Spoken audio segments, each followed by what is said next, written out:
Hello बच्चों, कैसे हैं आप सब? रेडी हैं आज के चैलेंज के लिए? क्लास 10th के लिए मैं लाई हूँ अल्टीमेट चैलेंज। रोज के 5 मैथ्स के धमाकेदार क्वेश्चंस। ठीक है, इनको अगर आपने कर लिया तो आपको सक्सेस होने से कोई नहीं रोक सकता। आपको 95% प्लस मार्क्स लाने से कोई नहीं रोक सकता। Okay, so are you ready with paper and pen? Okay, let's start बच्चों। Okay, come with question number 1। Question number 1 just read. बहुत पुराना क्वेश्चन है, कई बार हम लोगों ने सॉल्व किया है। One more time. क्वेश्चन है, explain why these two numbers are composite number. तो जो बच्चे मेरे पहले वीडियोस देख चुके हैं वो बच्चे इसको बहुत प्यार से कर सकते हैं। क्या करना होगा? 11 कॉमन करोगे पहले वाले एक्सप्रेशन में से, तो 7 इंटू 13 इंटू 11 प्लस 11।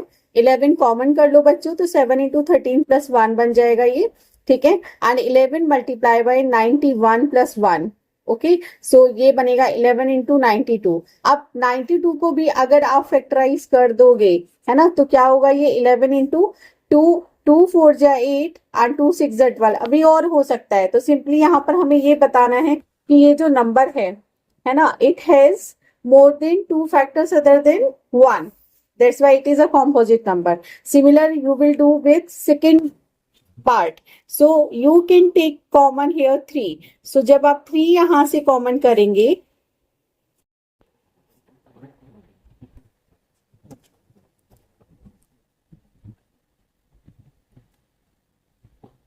चलिए करते हैं इसको calculate. So we can take common 3। You will get 7 into 6 into 5 into 4 multiply by 2 plus 1। Right, this is only remaining here. So जब आप इनका मल्टीप्लाई करोगे, देखो यहाँ पर, तो ये बनेगा 2 4 जा 8, 8 5 जा 40 एंड 40 इंटू 7 इंटू 6 42। तो मल्टीप्लाई कर लो तो जीरो ऐसे ही आ जाएगा। 4 2 टाइम्स 8, 4 4 टाइम्स 16, तो इट इज 1680 एंड प्लस 1 करोगे तो ये बनेगा 3 इंटू 1681।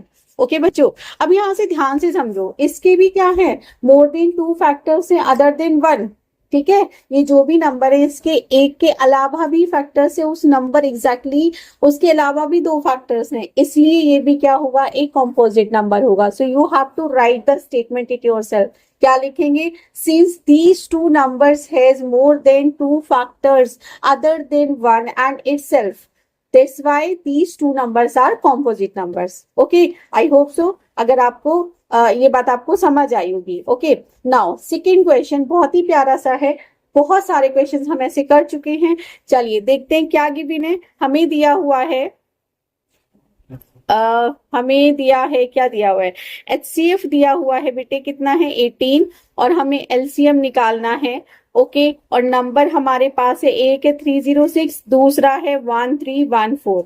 राइट, सो इन सब नंबर्स की हेल्प से हम लोग क्या निकालेंगे? LCM निकालेंगे। तो आपको एक प्यारा सा फॉर्मूला पता है, LCM into HCF equals to what? Product of two numbers. Okay, so value of LCM निकालनी है। HCF हमारे पास 18 है, A की वैल्यू 306 है, B की वैल्यू 1314 है। सो यहां से LCM अगर आप निकालते हो, you will get 306 into 1314 divided by 18। Okay, so अब तुम यहां से जरा चेक कर लो, 18 से ये 306 कितने टाइम्स डिवाइड होगा? I think it will go 17 times. ठीक है, और जब आप 13 एंड 14 का मल्टीप्लीकेशन करोगे ना बच्चों, देन यू विल गेट 22338। ठीक है, तब आपको ये नंबर मिल जाएगा। ओके, तो दैट्स वेरी क्लियर। 2 मार्क्स पक्के, कहीं नहीं जाने हैं। ठीक है, चलिए नेक्स्ट क्वेश्चन करते हैं। क्वेश्चन नंबर 3, ये भी बड़ा प्यारा सा क्वेश्चन है, बहुत ही प्यारा सा, थोड़ा सा ट्रिकी है, तो ध्यान से देखना। ठीक है, बहुत ध्यान से देखो, जरा समझो बात। उसने क्या कहा है कि हमें इसको x के लिए सॉल्व करना है। ठीक है, तो आप एक काम करो ना, देखो इसके पास x है और इसके पास x है, तो इसको इधर ले आओ, ट्रांसपोज कर लो इसे। कर लोगे? चलो तो फटाफट करो। 1 upon a plus B plus X है और माइनस का 1 अपॉन एक्स है, और इसको यहां पर ही रहने दो। ठीक है, आई बात समझ? अब एलसीएम लोगे तो ये आएगा x इंटू ए प्लस बी प्लस एक्स, बन गया x माइनस। अब देखो माइनस के बाद, चलो मैं ब्रैकेट लिख देती हूँ, ब्रैकेट लगाएंगे। ठीक है, यहाँ एलसीएम लेंगे तो ये b प्लस ए बनेगा। ओके बच्चों, अब अंदर एंट्री करा दो x minus A minus B minus X and upon में x ए एक्स कर लो, इसको प्लस बी एक्स कर लो, और ये हो गया एक्स स्क्वायर, एंड यहां से b plus A and upon में ए बी है। ठीक है, इतनी बात समझ आ रही है। अब देखो ऊपर से हम यहाँ माइनस कॉमन कर सकते हैं, कहां पर चेक करो, इन दोनों में से कॉमन कर सकते हैं माइनस, तो कर दो। ठीक है, अब देखो जो कॉमन करने के बाद में बचेगा, it is minus A plus B, ये बच जाएगा। अच्छा एक बात और थी, वहां पर x से x कट गया था, अगर तुम ध्यान से देखो तो वहां पर x से x कट चुका था। ठीक है, तो जब x से x कट जाएगा तो हमारे पास माइनस ए माइनस बी बचेगा, माइनस कॉमन कर लोगे तो यहाँ से प्लस बचेगा, और ब्रैकेट में यहाँ बचेगा a x plus b x plus x square, और यहाँ पर हमारे पास था a plus b upon a b. अब यहाँ पर थोड़ा सा और कॉन्सेंट्रेट करो जरा, तो देखोगे कि इस a प्लस बी से ये वाला a प्लस बी कट जाएगा। देन क्रॉस मल्टीप्लीकेशन, ओके, ये इसके पास जाएगा, ये इसके पास, तो यहाँ जब इसको हम इधर भेज रहे हैं तो मैं इसको पहले लिख रही हूँ ए एक्स स्क्वायर प्लस ए एक्स प्लस बी एक्स और माइनस का ए बी। अब इसको भी बच्चों इधर ले आना राइट हैंड साइड में, तो a x plus b x plus का ए बी इक्वल्स टू 0 हो गया। अब इन दोनों में से कॉमन हो जाएगा x और इन दोनों में से कॉमन हो जाएगा b। ठीक है, चलो तो जो कॉमन हो रहा है जरा लिख दो फटाफट। यहाँ से x कॉमन किया तो बचा x प्लस ए, और यहाँ से b कॉमन किया तो बचा x plus A equals to 0। अब बच्चों क्या करोगे, x प्लस ए कॉमन कर लोगे इसमें से, तो देखो जब आप x प्लस ए कॉमन करोगे है ना, तो दूसरे ब्रैकेट में बचेगा आपके पास x प्लस बी। ठीक है, इक्वल्स टू 0। अब x प्लस ए को उठा के 0 रख दो तो x की वैल्यू कितनी आ गई, माइनस ए, और x प्लस बी को उठा के 0 रखोगे तो x की वैल्यू आ गई कितना, माइनस बी। अब अगर तुम क्वेश्चन में देखो तो उसने कहा कि a is not equals to 0, a 0 नहीं हो सकता, b भी 0 नहीं हो सकता, x 0 नहीं हो सकता, और x की वैल्यू माइनस का a प्लस बी भी नहीं हो सकती। तो इन कंडीशंस को आपने ध्यान में रखना है। Got it? So we have done this question, right? चलिए चलते हैं नेक्स्ट क्वेश्चन की तरफ फटाफट से। अभी ये वाला नहीं कराऊंगी, this yes, this is the case study. बच्चों बहुत ही प्यारी सी केस स्टडी है पहले चैप्टर की। ठीक है, क्योंकि इसमें 2 ही क्वेश्चंस थे तो आई थॉट कि चलो मैं इंक्लूड कर लेती हूँ। ओके चलो, क्वेश्चन है, you have a piece of construction paper that measures 32 centimeter by 48 centimeter. You want to cut into the squares of equal size. What will be the dimensions of the largest possible square and how many squares will you have?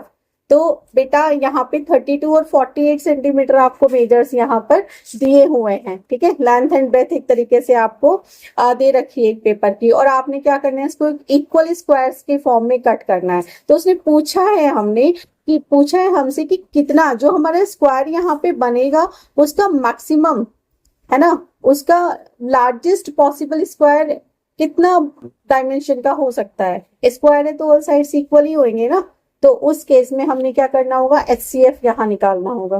Correct, तो number पहला है 32, दूसरा number है कितना, 48।